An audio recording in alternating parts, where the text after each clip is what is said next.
So what's the deal with Jayson Tatum going from a plus-minus monster to a negative over his past 9 games? Talk about that. The third quarter struggles, Jrue Holiday struggles, all right now on the Locked On Celtics podcast.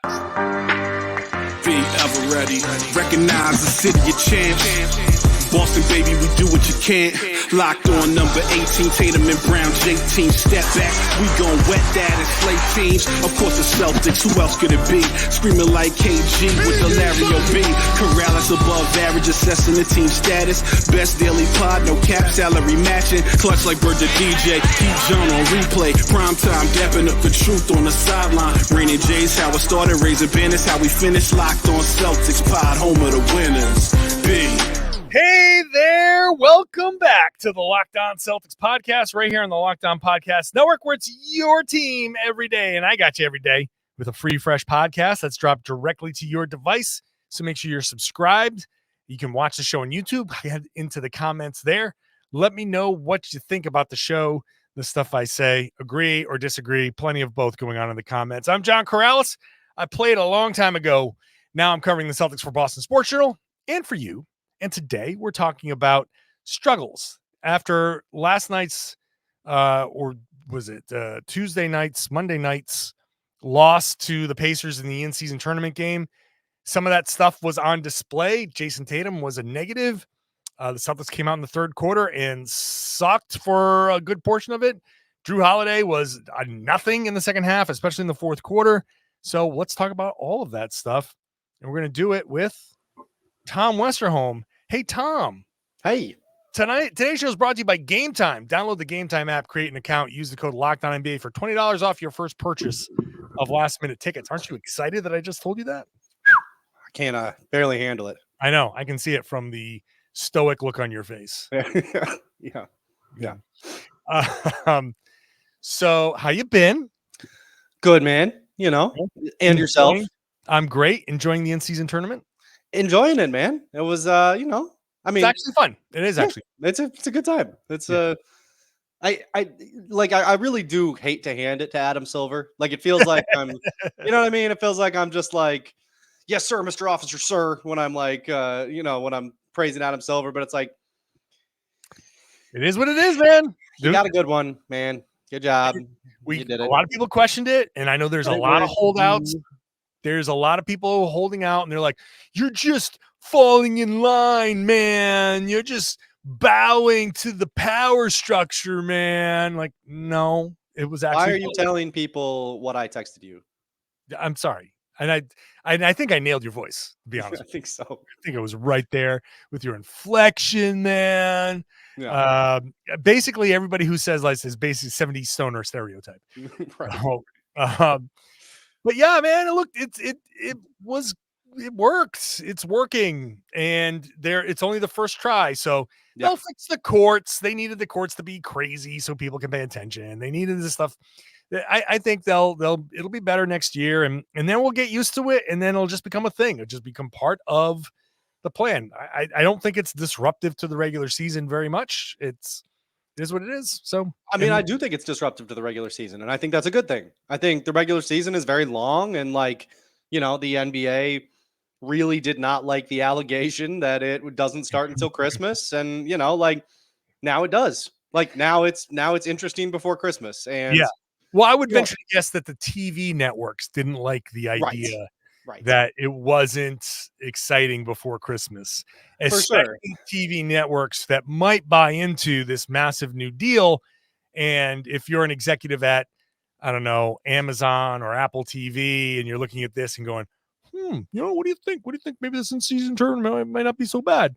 And the Celtics the league sells some exclusive rights to some of these tournament games, and Apple or Amazon or one of these streamers gets involved, and that's the next step. So, and I mean, look, people wondered if the players were going to want to be a part of this tournament, and it's like, I mean, individually, each one of the little perks was like, okay, I don't think that this is going to be enough for a player, but when you stack $500,000, and everybody likes money, everybody wants a little cash.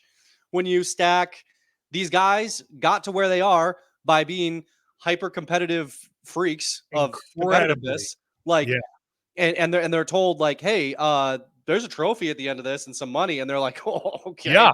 I okay, want trophies. I want money. I want those things. And the thing that Jayson Tatum said yesterday, like a work trip to Las Vegas in the middle of your season. Yeah. I don't know. Yeah, like you stack those three things on top of each other, and it's like, yeah, maybe we all. I'm using a we statement. That's not a fair thing to do. Maybe I misjudged how much the players would care about this tournament, and like I didn't think that this tournament was gonna. You're not alone. Yeah, You're not like alone. I didn't think this tournament was gonna be as good as it was, and I think I just failed partially to like calculate all the different little things that come together. I think the biggest one I failed to calculate was just how competitive these dudes are. So like, competitive. Man, the Pacers wanted to win. Like it was like the Celtics were like interested in winning, and the Pacers like wanted to win. Yeah. The Celtics definitely wanted to win, Certainly, but they always want to win. yeah. But the Pacers really wanted to win. Wanted to win. Really wanted to win. And hey, maybe if Jayson Tatum wasn't a negative on the floor, even though he scored over 30, there might have been some level of winning there. And that's the first place I kind of want to start here with this. It's Jayson Tatum, and not that he's playing poorly. He's not playing poorly. No. It's just that he's not having the same impact that he had prior. So it's basically almost a 50-50 split. 11 games where he was been pretty good, a big positive, and 9 games where he's come out on the negative side. And look at this. 32 points, 12 rebounds, 6 assists. He shot 50% from the field and only 2 turnovers. And he was a minus 14. And 2 for 8 from 3. Okay, 4 of 7 from the free throw line, which is weird. Sometimes he's been missing some free throws. I don't know what's going on with Jayson Tatum and his big negative binge. All I know is that first 11 games he was like a plus 16 and change, and in the past 9 games he's been a minus 4 almost. And it's as much the swing that's weird. I just don't understand it. It hasn't always coincided with Porzingis being out. Maybe it's coincided with a bunch of injuries that, Derek White missed a couple of games.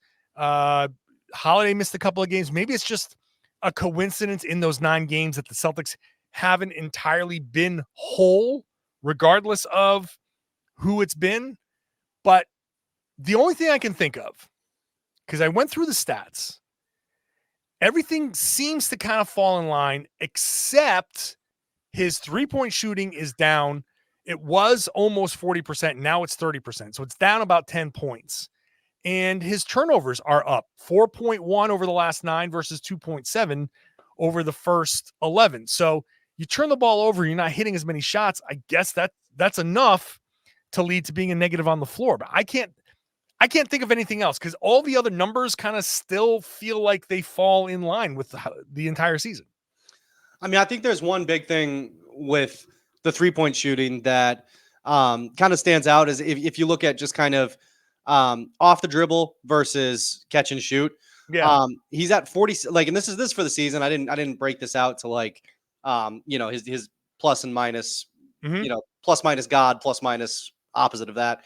But 47.5% with 0 dribbles, 29.4% on everything else. Yeah. 44.4% when he touches the ball for less than 2 seconds, 30.5% on everything else, according to the NBA's tracking data. Right. So, I mean, he's just not hitting off the dribble right now. And not that he should be shooting. I mean, there's always going to be that little bit of a split, because obviously catch and shoot threes are just easier shots generally. But, Tatum's a guy who can sidestep threes, who can hit, threes coming off like a, one dribble off the pick and roll, that kind of thing. Like, he can do all that stuff. He's just not doing it right now. And like, I got to say, I mean, at some point, I do think that we can get granular with all the stats and all the schematics and all the stuff that, he might be doing wrong or whatever. This happens every year, right? Like it's literally, there's a very popular Celtics meme that floats around every year that's like, this part of the Celtics season, Jayson Tatum is good. This part of the Celtics season, Jayson Tatum is like, is he an NBA player? This part of the season, he's better than Michael Jordan. And then there's a big question mark for the rest of it. And like, Yeah. yeah, I feel like we're just in the, is he, I mean, not to that extent, right? Not like, is he an NBA player level? Like he's still, like you said, scored, had like 30 and 12 and 6 yesterday. But yeah, I mean, he's streaky. He's always been a little streaky. Yeah. And, I mean, for better or worse, that's just like until we see proof one way or the other that he's going to continue struggling from three, or that he keeps his 3-point shooting going for an entire year. I think you just got to kind of bake a little bit of that into your analysis of the Celtics. Yeah. I've got one stat from his 3-point shooting that I think might be the key. And I'll talk about that. That's a transition. There you go, man. That's called teasing. Today's show is brought to you by eBay Motors. Our good friends at eBay Motors have partnered with the Locked On Fantasy Basketball podcast and Josh Lloyd to bring you some of the best fantasy picks each week, all season long. We're prepping, whether you're prepping for a daily draft or scouting the waiver wire, we're getting you players that are guaranteed to fit on your roster. So here's who Josh has picked out for us on eBay's Guaranteed Fit Fantasy Picks of the Week. Here's just the list: Killian Hayes, Derek Lively, Kelly Oubre, Patrick Williams, and Obi Toppin. So Hayes is getting, some run there as a starter again in Detroit. Oubre is coming back from injury, so Philly needs some help there. I'll just talk a little bit more about Obi Toppin, who has been shooting the lights out and who had an impact there against the Celtics. And look, 4 of 8 shooting against the Celtics, 12 points, 2 rebounds, and assists. If you're looking for somebody to give you a little boost this week, especially fantasy-wise, first of all, not a lot of games, and the Pacers are very motivated to make this run. Toppin might not be a bad pickup for the few games that exist. There are only 2 more games here for the Pacers, and so I think Toppin might be the guy to get you a little extra boost. Everybody's looking for that little extra in a weird week. Josh Lloyd from the Locked On Fantasy Basketball podcast is going to help you win your fantasy championship. And eBay Motors knows a championship team is all about each player being a perfect fit. It's the same with your vehicle.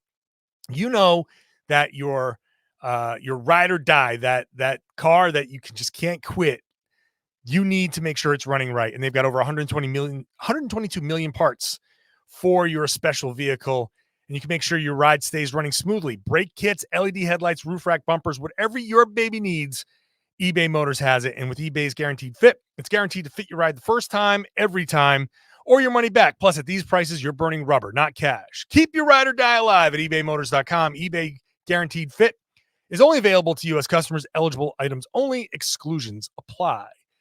Thank you for making Locked On Celtics your first listen every day. Go check out that Locked On Sports Today podcast. It's the first ever national sports 24/7 streaming channel on YouTube. It's all Locked On all the time.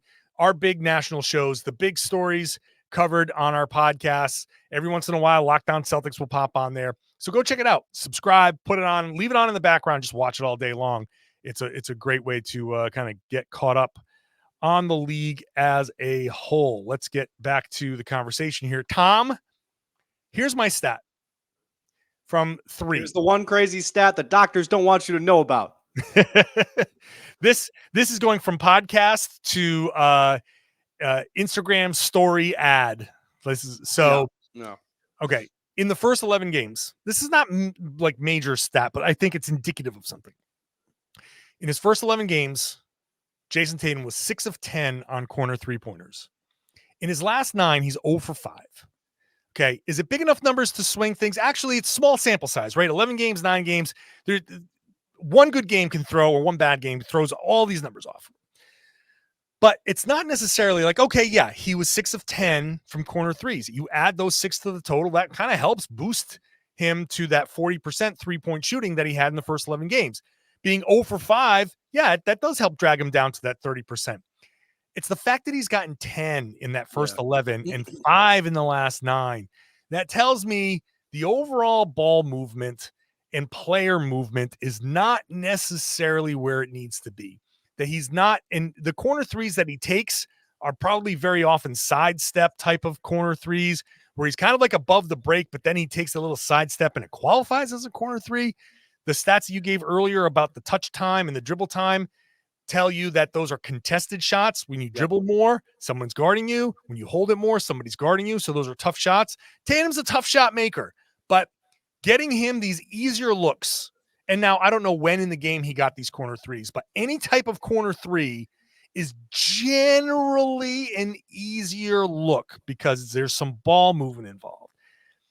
I think the struggles here, and maybe we can fold in some of the Jrue Holiday offensive issues here as we transition into that.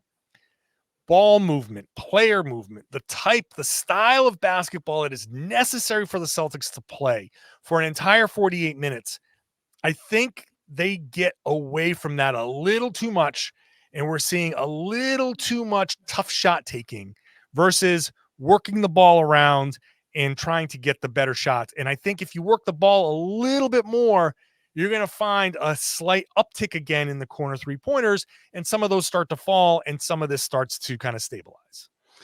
Yeah, and I mean, look, I don't think Kristaps Porzingis' absence is the entire problem, obviously, but I do think it's interesting that, like, as soon as Porzingis, the big offensive pickup, right? Because like Holiday was a big pickup, but Holiday was a big defensive pickup, and I think seeing a little bit of like he's a big defensive pickup, but like Porzingis was the big offensive pickup. And would you look at that? When the big offensive pickup that the Celtics made this offseason goes to the bench for an extended period, the Celtics have some of those same bad habits still. Oh, like, yeah. I think that there's just like a certain amount of grease in the gears that having a guy like, I mean, we've talked about like, Porzingis, he might have like, 16 points, 15 points. He might have 30 points. Like he could be anywhere in there, but one way or the other, like he does make things easier for everybody else. He does affect things schematically in ways that really matter. So, I think there's probably some of that too, right? Like there is a very, 100%. Very important cog missing from the machine right now. And, I mean, you would like to see the Celtics overcome that a little bit better than they have been, just based on the fact that, like, look, even if Porzingis is out, your starting lineup is still Derek White, Jrue Holiday, Jayson Tatum, Jaylen Brown, Al Horford. Like, you should be fine. Like, you got a sharpshooter who's hitting like 80% of his threes coming off the bench. You've got, a guard who you just entrusted a contract to. Like, you should be okay. But, it's habits are hard to break, right? Especially when things go back to the way they used to be. It's true. Look, we go back to the introduction, the Porzingis acquisition, and what was the word? One of the first things that they said that Brad Stevens and Joe Mazzulla said, when things get tough, especially late in the game, you can dump it into Porzingis, you can dump it into him in the post, and there's that's your differentiator. That's something you didn't have going down the stretch in prior years, which is a tacit admission that when you don't have that, you got problems. Yeah. And they didn't have it last night. They didn't have it against the Pacers. And you're right. The Porzingis absence folds into a lot of what we're talking about here in general, with Holiday, some, with I think Tatum, some. I didn't even mention Jaylen Brown in this podcast, but because I don't want to pile on to Jaylen Brown, but Jaylen Brown has no assists in the last two games, where prior to that, he was showing some real life as a distributor. He only has 6 potential assists over the last 2 games. It's not been great from a ball movement perspective. And, Porzingis is like Jaylen's partner in crime. They love each other. So I think losing Porzingis is a big deal.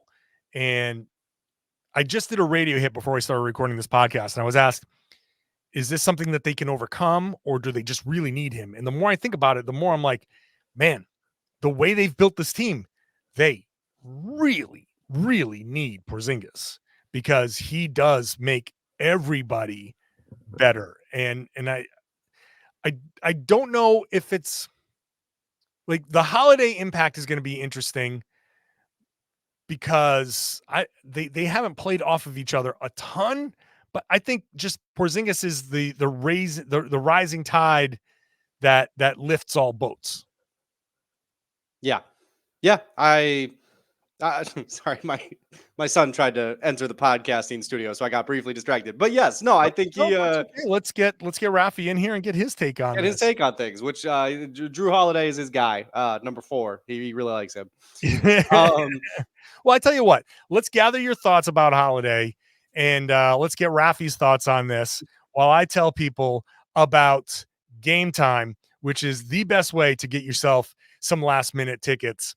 I know that you've probably, if you're anybody that's trying to buy tickets, had a pretty frustrating ticket experience, right? You've gone and you try to buy tickets, you go, oh, okay, I'm spending $150. Click. No, I'm spending $225 because of fees. No.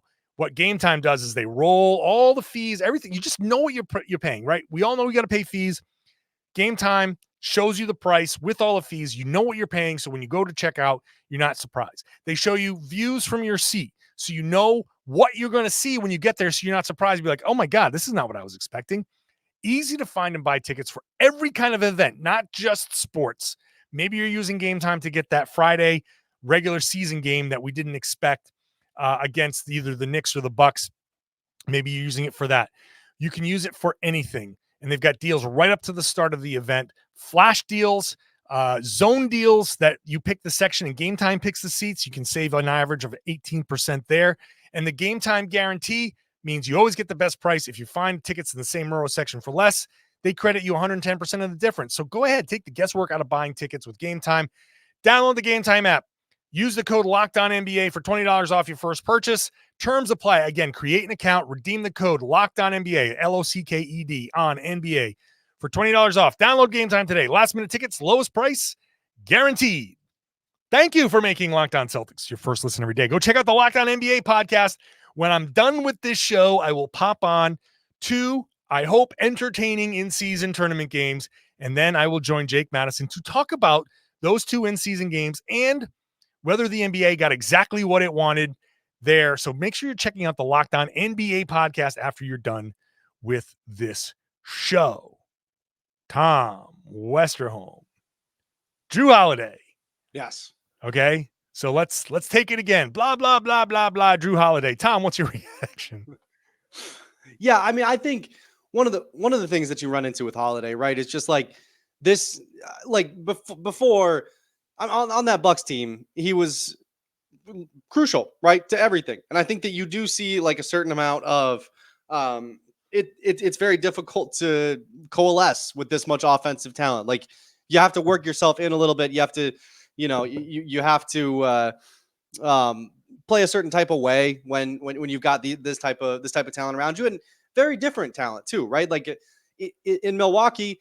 And look, I know Bucks fans are very quick to point out like, oh yeah, we were frustrated with Jrue Holiday at times too. But at the same time, it's like, okay, so Holiday can hit threes. He can do all this stuff that Giannis is not known for. He kind of, his offensive skill set was more contrasting, I think, in Milwaukee. Whereas in Boston, it's like, okay, he can hit threes. That's great. So, everybody else can too. Okay, he can, take guys off the dribble and post up a little bit. And it's like, oh, okay, that's a lot of guys on the Celtics can do that. And they do that quite often. And I think, there's a certain amount of just overlap, I think, that you see with Holiday a little bit from time to time. But again, I think, I think you're right. Like, I think the way you put it before the break was right. Like Porzingis kind of raises the tide a little bit. Like I think a lot of boats are going to look a little bit higher in the water when he comes back.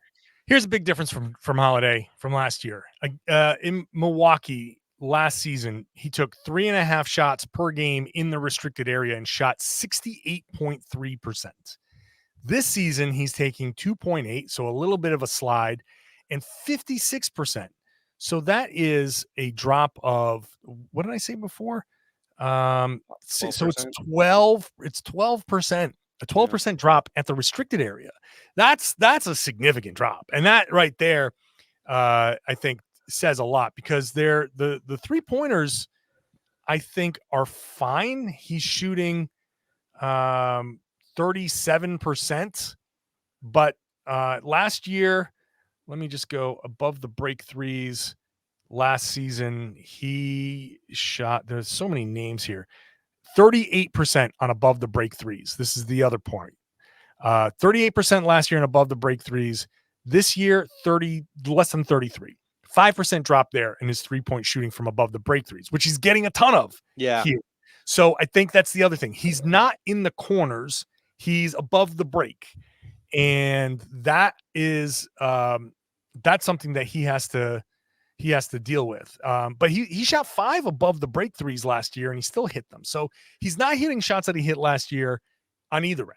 I do think too, there's like the way the Celtics collapse the defense is so different than the way Milwaukee collapses the defense, right? Because, Milwaukee, they like to collapse the defense by just, like true, like just force of, there's a giant boulder rolling at you. Like, like everything kind of collapses down to the middle to try to stop the enormous boulder.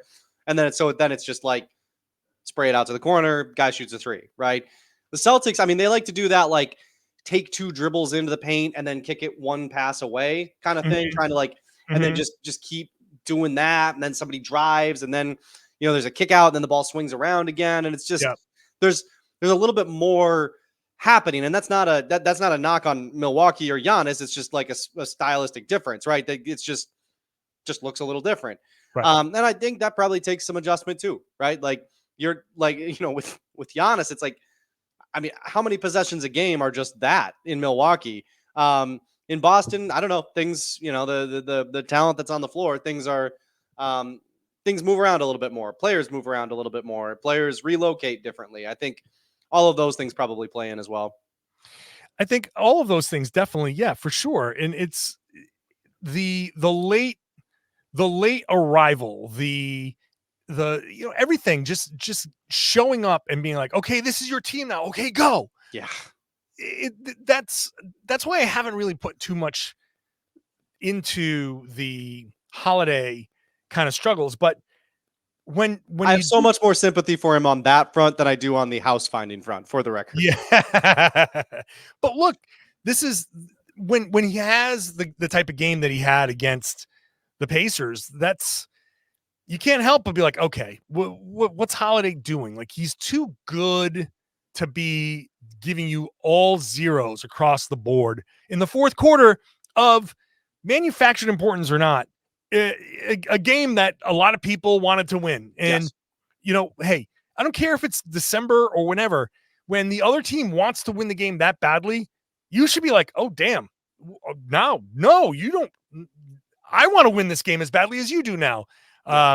So it's almost like childish. Like, do you want this thing? No. Okay. I really want it. Well, now I want it. You know what I mean? But you didn't want it before, but now I want it. Can I have that? Can I have it? Please? I'd like it, please. Thank you. No, I want it now. Well, now I want it too. And that's kind of how it should go. But regardless, and I think now all of this plays into the third quarter stuff. And I don't know what's going on in the third quarter. Scal had an interesting kind of like theory, like the Celtics have been going into the half with leads. They're like tremendous in the early going. In fact, let's see. Can I break this up in halves? No. First quarter net rating, the Celtics are plus 25 net rating in first quarters. So top of the league. Second quarters, the Celtics are 10.6 net rating, 6th. So stands to reason that they're heading into halftime with leads. Oh, here we go. Here's the whole thing. First half net rating is 17.9, number 1 in the league. They've got an offensive rating of 124.5 in the first half, number 1 in the league. They have a defensive rating, 106.7 in the first half, number 3 in the league. Now you go to the second half. That'll build you some leads. The second half, their offensive rating is, wow, I got to scroll down, 27th in the second half. Their defensive rating is 6th. Okay, so their defense is kind of still there. But their offense craters after halftime. And in the third quarter, their offensive rating is second to last, 101.6. behind the Memphis Grizzlies, behind the Portland Trailblazers, behind the Utah. I mean, just behind, really. I don't get it. There's no reason other than, we got a lead at the half, so let's just kind of come around and kind of mess around. And that I can't sit there and say it's stylistic. Chris Mannix was saying, well, it's got to be some coaching. You make adjustments at the half, and if that's when you make adjustments, then the adjustments aren't working. Like that's kind of some specious reasoning. I don't believe that. I do think that there's a little bit of an effort there. We got this. And they absolutely suck in the third quarter. They are 22nd in net rating, minus 2.4. That's unacceptable. Yeah. I mean, I don't know if it's effort. I don't know if it's you're just amped up at the start of the game. Like maybe these guys just really get excited in the first half. I don't know. I mean, it's whatever the answer is, it's not going to be satisfying for Celtics fans, because whatever the answer is, it's going to involve them completely falling off a cliff. And, they have the talent to not do that. They should be not doing that. But, again, I don't, the analysis is going to be unsatisfying because there's no real explanation. The talent is more than adequate. It should be good enough to pull away. I mean, you can make the case that obviously they're playing against NBA competition, right? And if you're really good in the first half, just statistically, chances are you will be somewhat worse in the second half when the competition is as good as it is on a night-to-night basis in the NBA. That just fair. That's fair. That's fair. That's just math, right? But that said, you shouldn't be 27th in the NBA or whatever that number was. You shouldn't be that low. Not with these guys, not with this assembly of talent. So yeah, no. It's going to be unsatisfying. It looks unsatisfying. I'm racking my brain. I'm trying to find out what's going on here. I'm looking at percentages. I don't know. Is it somebody who is, I don't know. I can't figure it out. If you're good in one half, what makes you so bad in the third? That's these guys have to figure that out. And I hate to be so vague, but it really is. This is a player mentality thing. You come out strong in the third, sit out the fourth, or at least go into the fourth with a lead that you can, try to protect rather than now we're in a battle.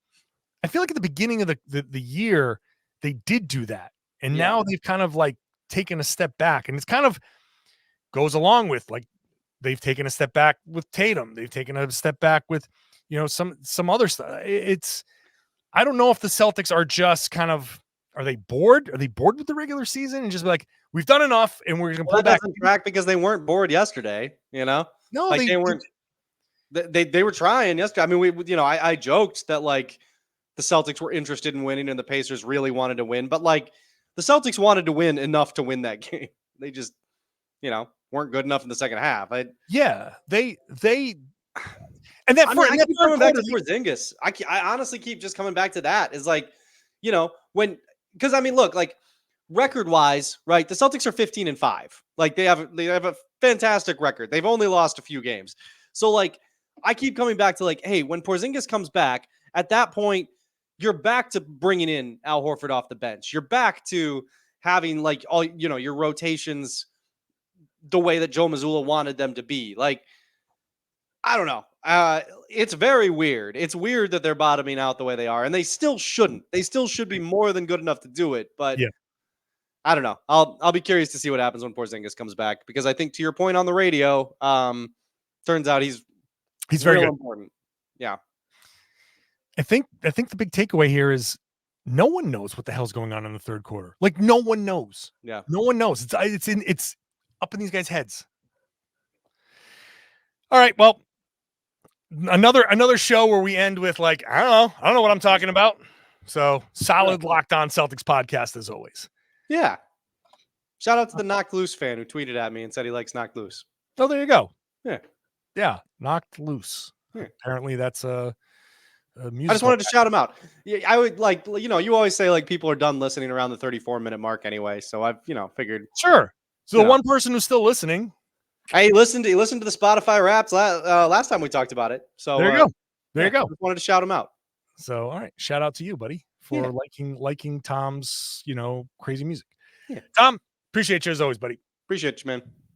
And I always appreciate you guys, you listeners from all over the world, Boston, outside of Boston, outside of the U.S., wherever you are. Thank you so, so much. Really am so thankful for all of you for making the show what it is. And I would love it if you continued with the show. If you're new, join the club. You can subscribe wherever you get your podcast and on YouTube. If you're not new, if you're an everydayer, if you're with me Monday through Friday and bonus podcasts like this week, unknown to me before, but now it's a bonus podcast on Friday after the game. So make sure you tell everybody they need to subscribe, that they need to listen to and watch the Locked On Celtics podcast right here in the Locked On Podcast Network. It's your team every day.